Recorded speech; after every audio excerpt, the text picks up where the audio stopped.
If you've chosen the wrong way, you will waste months. There are several ways people recommend when you decide to learn how to recite the Quran. Some people tells you learn from YouTube videos. Others will say join a Quran class at your local mosque. And some will tell you the best option is to learn with a private teacher. So naturally you start asking, what's the difference? And which one is the best for me? That's exactly what we are going to answer in this video. Here is the truth. There isn't a method that's best for everyone.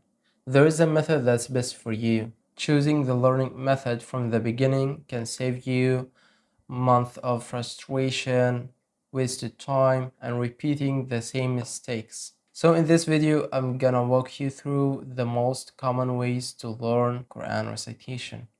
For each method, we will look at what you gain, what you give up, and who it is actually the best fit for. By the end of this video, you will have a clear idea of which path matches your goals, your schedule, and your situation. And if you'd like, I will show you how to get a free assessment with me. By the end of each section, I will tell you who I think the method is best for and who should probably consider a different option. So make sure to stick around until the end because each method has its strengths and its trade-offs.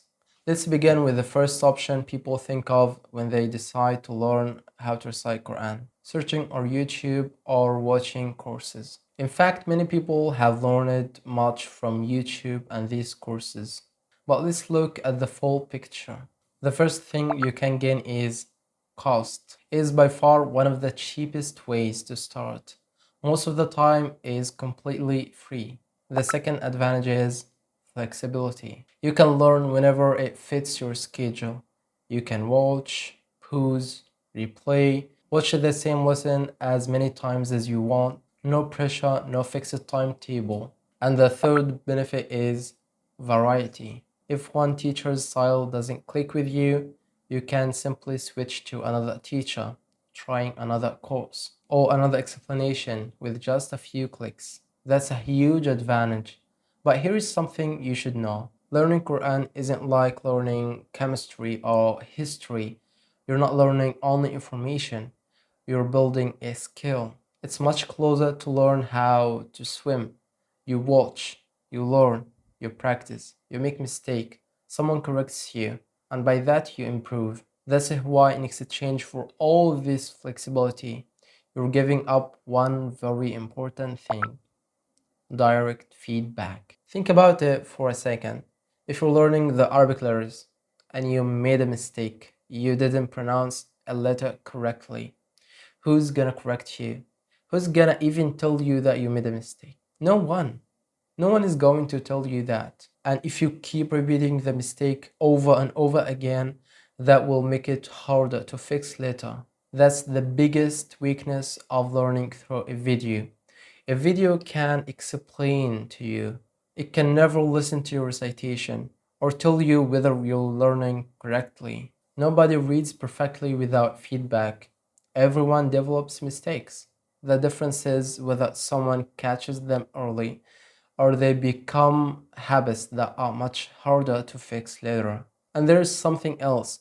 When you're learning completely on your own, there's no one encourages you. No one tracks your progress. No one tells you if you're learning the right way. That's why so many people start with a lot of excitement, but after a few weeks, they quietly stop. Before you decide whether YouTube is the right option for you, look at the other options first. That way you will be able to see the full picture. Now, if the first question that came to your mind was, okay, who's going to correct my mistakes? You might be thinking, then I'll just learn with a teacher, with other students. And honestly, it is an excellent option. Whether it is at your local mosque, online, the idea is exactly the same. One teacher teaching a group of students together. So let's find out what you gain and what you give up. The first thing you gain is a teacher, and that alone solves the biggest problem. We talked about learning from videos. Now, there is someone listening to your recitation. correcting your mistakes, and answering your questions whenever you get stuck. The second advantage is commitment. Your classes happen at a fixed time, and having a regular schedule helps many people stay consistent, even on the days when motivation is low. The third benefit is community. You're surrounded by the people learning on the same journey. They're learning, they're making mistakes, they're encouraging each other, and that makes it much easier to stay motivated. Finally, the cost is usually affordable and sometimes is completely free. Every advantage comes with a trade-off. The teacher isn't teaching only you, they're teaching you along with everyone else. Imagine there are 10 students in the group. If each student reads for 2 minutes, then 20 minutes passed only on reading. The teacher still needs to explain the lesson, correct mistakes, answering questions, and etc. So, naturally, each student gets less practice time. There's something else. Remember when we said that a regular schedule is a good thing? Sometimes it can also be a disadvantage because if you miss a class, the course keeps moving and you'll have to catch up on your own. As for your learning speed, is usually moderate because the teacher has to teach at a pace that works for everyone, especially the students who needs more time.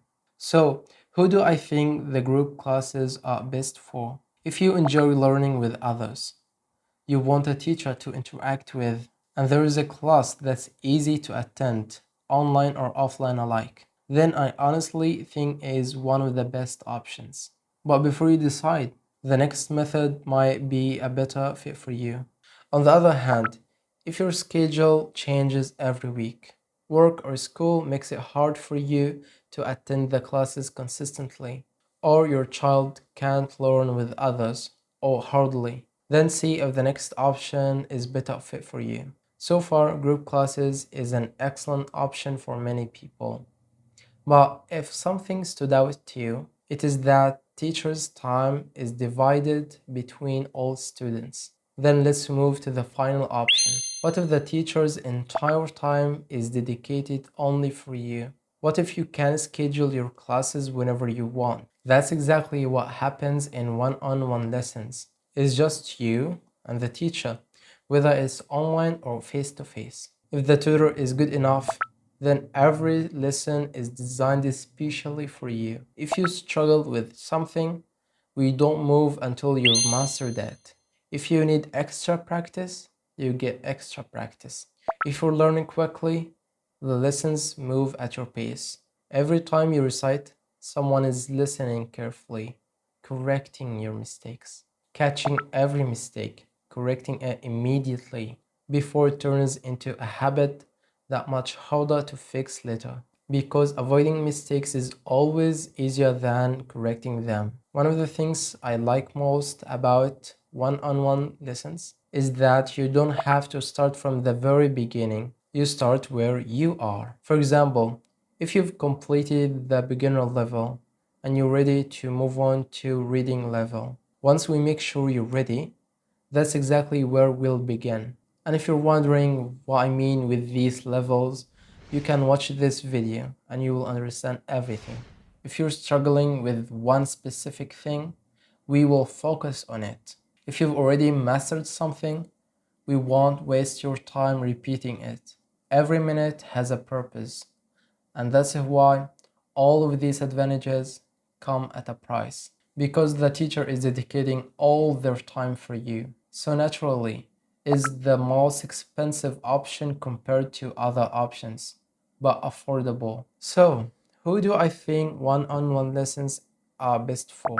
If your time is limited and you want to make the most of every lesson, or you keep making the same mistakes and need someone to follow your progress closely, or your goal is to improve as quickly as possible, or you're looking for the best learning experience for your child, then I truly believe it's worth the investment. Honestly, for most people, I think it is the best overall option.